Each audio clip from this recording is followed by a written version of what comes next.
மேற்கு திசை காற்றின் வேக மாறுபாடு காரணமாக நீலகிரி, கோவை உள்ளிட்ட 5 மாவட்டங்களில் இன்று கனமழை பெய்யும் என்று வானிலை ஆய்வு மையம் எச்சரித்துள்ளது. தமிழகத்தின் பல்வேறு மாவட்டங்களில் கடந்த சில நாட்களாக விட்டுவிட்டு மழை பெய்து வருகிறது. இந்த நிலையில் நீலகிரி, கோவை, திருப்பூர், தேனி மற்றும் திண்டுக்கல் ஆகிய 5 மாவட்டங்களில் கனமழை பெய்யும் என்று சென்னை வானிலை ஆய்வு மையம் கூறியுள்ளது.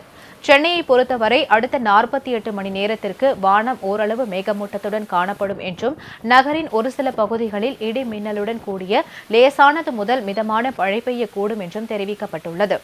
மேலும் இன்று காலை பதிவான மழையளவுப்படி நீலகிரி மாவட்டத்தில் உள்ள பந்தலூரில் அதிகபட்சமாக 17 சென்டிமீட்டர் அளவிற்கு மழை பதிவாகியுள்ளது. மேலும் தேவாலாவில் 12 சென்டிமீட்டரும், ஊட்பிரயர் எஸ்டேட்டில் 9 சென்டிமீட்டர் மழையும் பதிவாகியுள்ளது.